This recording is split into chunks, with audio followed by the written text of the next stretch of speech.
Hi, everybody. Welcome to another edition of Packers Unscripted from Packers.com. I'm Mike Spofford. He's Wes Hodkiewicz. We're coming to you here from our studios at Lambeau Field. Wes, Christmas Day, a 3:30 p.m. Central Time kickoff at Lambeau Field. It will be the Packers against the Browns here in Week 16, if I have that correct. This Cleveland Browns team, I tell you, an interesting bunch. 7-7 this year. Right in the thick of things.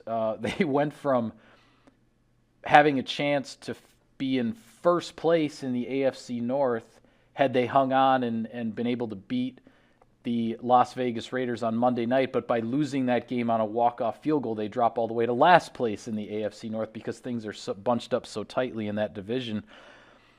The intriguing thing about this Browns team, though, is, and I admit I haven't watched a whole lot of their games, but you look at their results, you look at the way their season has gone, a lot of injuries, guys on the COVID list, all this kind of stuff. It just feels like you don't really know what you're going to get with the Cleveland Browns. Yeah. You might get the team that absolutely dominated the Pittsburgh Steelers in the wild card round last January, or you might get the team that a handful of weeks ago lost 45-7 to the New England Patriots and was never really in the game. Yeah.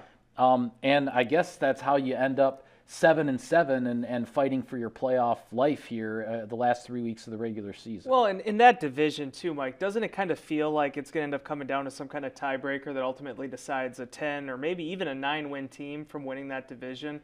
Just how this thing has sort of gone in the AFC North this And who knows, season. with the Steelers having that one tie on their record, like that's going to factor into all the positioning and whatnot as well. Yeah, and obviously the Steelers aren't out of this suddenly. No, so no, I not at think all. that's been my main takeaway this season from the North is it's been this weird sort of thing where each of these teams looks really good at times and then also can look really bad. And from Cleveland's perspective, it's kind of, Kevin Stefanski's done a nice job with them there. Alex Van Pelt, the offensive coordinator, they have the right core, it would appear, and in the direction in which they're moving. But unfortunately for the Browns, for the last basically 15 years, it's been very much the same story. They've had some glimpses of hope, and then as soon as it looks like they've turned a quarter and are going to become a contender again, they take a step back. Now certainly this year, the questions with Baker Mayfield, the fourth quarters, the comebacks and the failed comebacks, now the COVID list that extends to, 15 players, it would appear.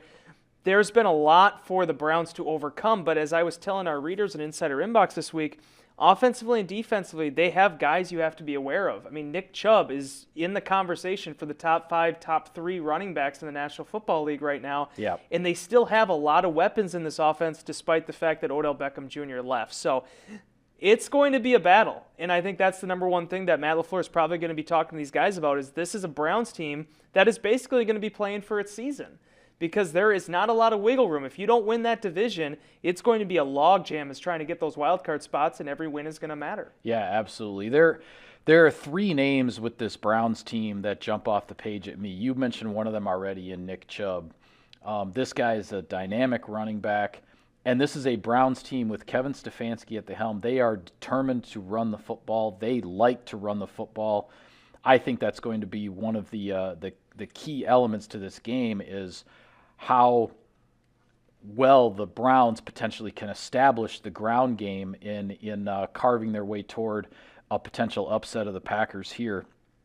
The other 2 names, Baker Mayfield, obviously at quarterback. Everybody wondering, will he be coming off the COVID list and be eligible to play on Saturday? My understanding is the Browns are expecting to be able to activate him from the COVID list before Saturday's kickoff and that he would play. Now, that would be putting him out there to play essentially without having practiced for the last couple of weeks. And the Browns had to go to their third-string quarterback in the Monday night game, the rescheduled Monday night game against the Raiders this past week with both Mayfield and Case Keenum on the COVID list, and so they had to turn to Nick Mullins. And then the other name that you have to talk about with these guys is Myles Garrett, the pass rusher. He's got 15 sacks this season. Now, he injured a groin in the game against the Raiders on Monday night, is not practicing to this point this week. His status is very much up in the air. If Myles Garrett can't play, that definitely changes the look of this Cleveland Browns defense. But if he is out there, this guy is a big-time pass rusher. Well, and a big reason for that is, Tack McKinley had his injury now, so I think he's basically out, moving forward. Yeah, for he them. blew the Achilles.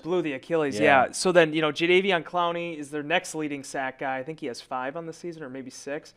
I mean, this thing really runs through Garrett, and it's been that way for a number of years now. When you come in with a guy that's as heralded as he was, he's lived up to that hype. As a top pick, and being able to contain him. When I looked at this matchup on paper before we knew anything on Monday, I was like, that's going to be the primary objective here for Josh Nijman, or however it works out with who's going to be defending him. Well, then lo and behold, now he's banged up. That's what this season is, though, right? Yeah. And we've seen it at every corner, whether it be the COVID list or whether it be just with people's injury reports. It's going to be a battle. So certainly I'm sure from the Packers' perspective, if Myles Garrett decides not to partake in this football game, they are not going to be really too upset about that.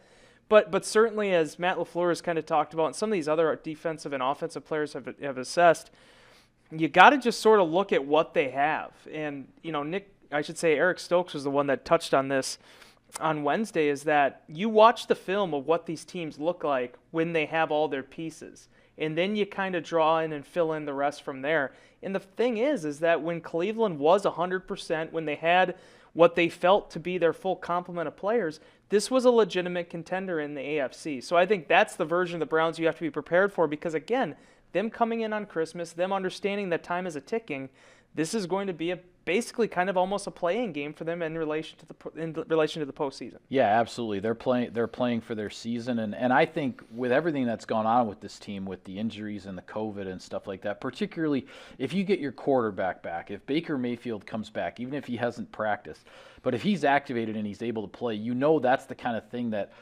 provides some juice to a team, right? That energizes a team that's been going through all of this turmoil as far as who's going to be available and who's not. So I think the Packers have to be ready, even though the Browns are on an even shorter week than the Packers are, with playing with a Saturday game, with the Browns just having played on Monday night. I think you have to be prepared for a very energized Cleveland team with everything they have on the line. And I want to see Baker, because obviously, like you said, Mike, we don't get a chance to watch a lot of the Browns, basically because of our jobs and the fact that they haven't played them since that overtime game in Cleveland in 2017. This young man, he's kind of been maligned at times, but I still think there's a lot of potential there and there's a lot of talent. So I just, for my own 2 eyes, just kind of understanding what he looks like, I am, in a way, sort of rooting for him to play in this game. But certainly, that's the way this thing has gone with COVID. We didn't expect that Kenny Clark was not going to be available last week. When you and I were going about our week this week, I wrote about MVS after the game. We all thought, okay, well, here we go. There's the key to this whole thing with that defenses are doing against Devontae Adams, and then Marquez Valdes-Scantling ends up on the COVID list. It's the nature of the season, and, hopefully for the Packers, they've been on the decent side of it when you look at the rest of the NFL so far. Yeah, and it'll be interesting to see whether or not the Packers can get back either MVS and or Kenny Clark off the COVID list to play in this game on Saturday.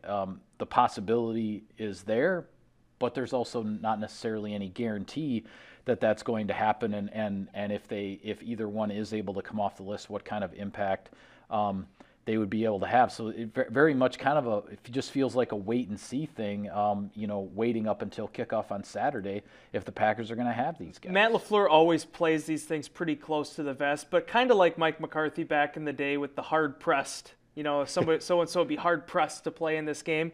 LaFleur sort of has his little idiosyncrasies too in terms of how he relates, talks about players.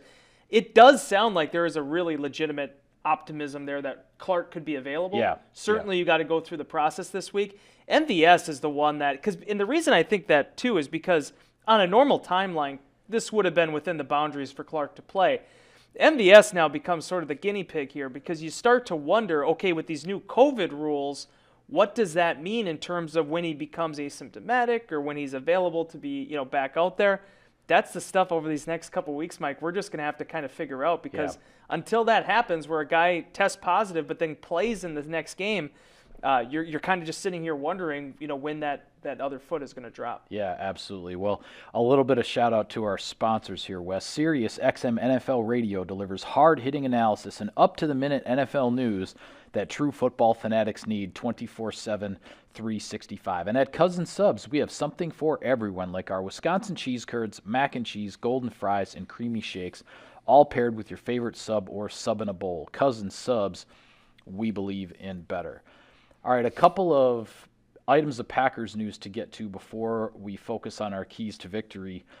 Pro Bowl announcements came out. The Packers with 3 Pro Bowlers in the initial selection process. Aaron Rodgers sets a franchise record with his 10th Pro Bowl selection. He now surpasses Forrest Gregg and Brett Favre, who had 9 apiece. Davante Adams gets his 5th consecutive Pro Bowl selection, which, as I believe you wrote about, is now 1 shy of James Lofton's streak of 6 consecutive for a Packers wide receiver. And then Kenny Clark gets his 2nd Pro Bowl nod, his first one as an original selection. Certainly well-deserved for all 3 of those guys, but I'm particularly happy for Kenny Clark because he's a guy who plays that position. The stats aren't necessarily there, but his work, his impact on games on a regular basis when he's in there is being recognized. You have to be able to understand, and I've said this so many times this year, Mike, to watch Kenny Clark is to know what kind of impact he's making on a football field. You can't just look at a box score and understand how talented this guy is and how much he's affecting the opposing team and the opposing quarterback. The other reason I really thought the Kenny honor was fantastic was from the standpoint of first time since Henry Jordan, Mike, going back to 1966 when he got to his last Pro Bowl, I believe the last of his 5. That's the last time the Green Bay Packers have actually had a defensive tackle that's been able to go to multiple Pro Bowls. It's a difficult position to get accolades. Think about all the tremendous defensive tackles the Packers have had over the years. The Gilbert Browns, the Mike Daniels, the Brian Pickett's, the B.J. Raji's. It's not easy to do. So for Kenny to get that recognition, I think is well-deserved. I think the one that jumps off the page to me, though, is the Davante Adams one, because now you start to stack these up. You would imagine here in a few weeks he'll be all-pro again. He's starting to put together that resume that could potentially give you that door into Canton. Oh, yeah. And that's been the thing that I thought was illuminating because for the first time, Aaron Rodgers, people give him credit. People talk about Davante and how he is one of the best now, if not the best receiver in the game.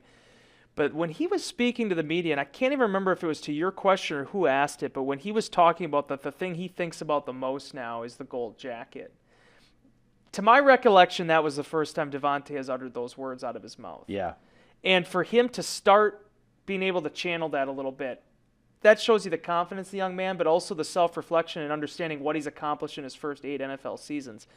He's right there now. And I think when you think of guys that could potentially keep stringing this together at age 29, 30, 31, I don't see why Davante Adams, I don't see any signs of him slowing down here, especially with that synergy that he has with Rodgers. Yeah, it certainly doesn't look that way by any stretch. The Packers also did have some alternates to the Pro Bowl roster. Aaron Jones was named a first alternate at running back. And then there are other alternates, down the way that aren't specified exactly what round they are. But cornerback Rasul Douglas and punter Corey Bojorquez. And was there another alternate? Rashawn Gary also. Rashawn Gary, that's right. I knew I was forgetting one. Yep. Rashawn Gary as well at edge rusher. So 4 alternates total. The one here that, of course, jumps out at you is Rasul Douglas because a lot of folks are asking me in the inbox, and I'm not quite sure how I'm going to be able to necessarily nail this down one way or another. But a guy who starts a season on a practice squad and ends up as a Pro Bowl alternate, I've never heard maybe of a kicker. I don't know. I've never heard of that happening before, but hats off to Rasul Douglas. Obviously, we talked about him a lot on this show already, but that type of path, that type of journey within one NFL season to be on a practice squad and then end up as an alternate to the NFC Pro Bowl roster, heck of an achievement. Rasul Douglas was signed 79 days ago at the time in which we are taping this episode of Packers Unscripted. What he has accomplished in just over 2 months' time, not to learn a defense, not to get, kind of brought into a locker room, but to make the plays that he's made for a team that has legitimate Super Bowl aspirations. You'll see this a lot in the past, Mike. We did the stories ourselves back in 2018 when the Packers were out of playoff contention. Things weren't really going the right way. You'll see guys that kind of pop up on a roster and make an impact late in the season. They make for good stories. This guy is a game changer. Yeah. This guy, at some intervals, could be considered the best player on this defense at times with what he's been bringing and the points in which he has been generating with some of these turnovers. I've never seen anything like it. And we'll get down the road here. The Packers are going to try to win a Super Bowl, and this will be something way down the line we'll reflect upon. But the job that Brian Gutekunst has done, his scouting department have done over the last 12 months, given the salary cap sort of limitations that they're under, has been nothing short of extraordinary. And for Matt LaFleur to take that talent along with his coaching staff and make their scheme adjustable enough to welcome in guys mid-season to have them be able to play at their best. This is how a team with 3 Pro Bowlers gets to be 11-3. That's how you do it. And it's been incredible to watch. Yeah, absolutely. I want to make one more announcement here with Christmas right around the corner. Anyone looking for a holiday gift idea, folks, team historian Cliff Crystal's book, The Greatest Story in Sports, is now available at the Packers Pro Shop. It's a 4-volume hardcover book set that tells the true, complete story of the Packers' first century, from humble beginnings to heartbreaks and triumphs. Buy your copy online or in-store today. And I got an update for you, Mike. I was just down in the Pro Shop. I picked up my NFC North Champions hat and T-shirt. I got to go do that, man. You do? Yeah. I can't do that for you. There's no, a you checklist. Can't. I have to go do that today. But they got a new batch of these books back in there. It was getting pretty bare there for a second. There These we things go. were flying off the shelves. Hot cakes, I'm telling you, Mike. The fact that they got some more down there, Cliff Crystal was nice enough, generous enough, gracious enough to sign my book as well. So, yeah, if you haven't had a chance yet, we're running short on time here. If you celebrate Christmas, you got to pick up the book. Yeah, just a couple of days away now. All right, Wes.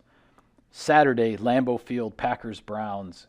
Keys to victory here for Green Bay. We all know what's on the line for the Packers. You're looking at, as of now, if you win out, you're the number 1 seed. You get a bye. You get home field and all that. We talked about everything that's on the line for the Browns. There's certainly plenty on the line for the Packers. What do the Packers have to do? What is the top priority to finish things on Saturday night at 12-3? I think there's 2 things that need to happen, and I'm probably going to end up stealing one of yours, but I want to address this. If they can get Kenny Clark back, I feel like this Packers run defense is a championship quality caliber unit. The times have changed. You're not seeing the 1,000-pound line anymore of Pickett, Raji, Howard, Green. You got guys that are a little bit more versatile, a little smaller, but yet still really stout. And when Kenny Clark is in the ballgame, Mike, how many times this year? I wish there was a stat. I'm sure PFF has it. Whatever. But, I mean, how many times have we seen it where he gets in the backfield and it redirects a runner off of what his assignment is? That's big-time football. So if Kenny Clark is back, I think stopping the run is paramount. But as I've continued to say, I think getting off to a fast start. I think if you can break the will of the Browns right off the bat, if this offense can get into a rhythm from Series 1, Mike, you saw what happened in the second half of that game offensively. It's a momentum-driven game. You get a feeling of, okay, is this going the direction you want it to go, or is it not really going the direction you go? Do you feel like the Packers can move the ball downfield, or does it feel like it's going to be difficult getting a yard? I had no qualms, no doubts, no confusion whatsoever about what the Packers were able to do in the second half of that game against the Ravens. So, yeah, I think this is a game in which you start fast, you put your foot down on the pedal, you come out with that 12th victory. Yeah. My initial thought at the beginning of the week when I was asked in Insider Inbox, what are the keys to winning this game for the Packers? And this is what I wrote. I said, block Myles Garrett and tackle Nick Chubb. Those are, to me, that's what this game comes down to, those 2 things. Now, we don't know if Myles Garrett is going to play or not, so we talked about that before. But Nick Chubb is going to play, and this is a run-oriented Browns offense, and it's not an opponent, that you see. Like we said, 2017 was the last time the Packers faced these guys, right? And we saw last week facing a somewhat unconventional Baltimore Ravens offense. It gave the Packers some problems both early in the game and then also late in the game. So to me, if you can prevent Nick Chubb from being the guy that's sort of controlling the tempo and controlling the down and distance and whatnot, then I like the Packers. I like the Packers' chances to win this game, because if the Browns don't get Nick Chubb going, I just don't see them being able to score enough points to keep up with Aaron Rodgers and where this Packers offense is. The fact that this Packers offense has scored 30-plus points, not including Rasul Douglas's pick sixes, has scored 30-plus points in the last 2 games. And yeah, it would be great to get Kenny Clark back, but I also think the guy that's taken this Packers run defense to a different level from what we've seen in past years is Devondre Campbell in the middle of things. And I know a lot of fans are wondering, how does Devondre Campbell not make the Pro Bowl and all this? And look, Devondre Campbell has had a Pro Bowl caliber season. There's no denying that. But in the NFC, there are only 2 inside linebackers selected on the Pro Bowl team, and they're Micah Parsons and Bobby Wagner. You can't have any qualms about those 2 selections, quite frankly, and that's nothing against Campbell in the season that he's had. But if Devondre Campbell's going to make the Pro Bowl team, then either Micah Parsons or Bobby Wagner is not going to make it, and that, to me, that's just not realistic. Yeah. And I say that not taking anything away from the player Campbell is and the impact that he's had for the Packers, particularly with the run defense. The only thing I was going to say is with Micah Parsons, maybe you can make an argument it could be an outside linebacker. True, very true there. He ends up getting slotted in the roster as an inside linebacker, and you're right about that. Maybe that's not exactly where he fits, and it could have opened up a spot for somebody. But that's else. What makes Micah Parsons Micah Parsons. Yes, I have lived long enough though that I've watched Julius Peppers play inside linebacker in a Pro Bowl game. So I mean.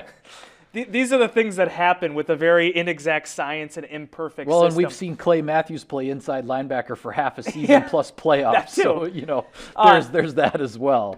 One thing to keep an eye on, though, AP voting is going to happen here in a few weeks.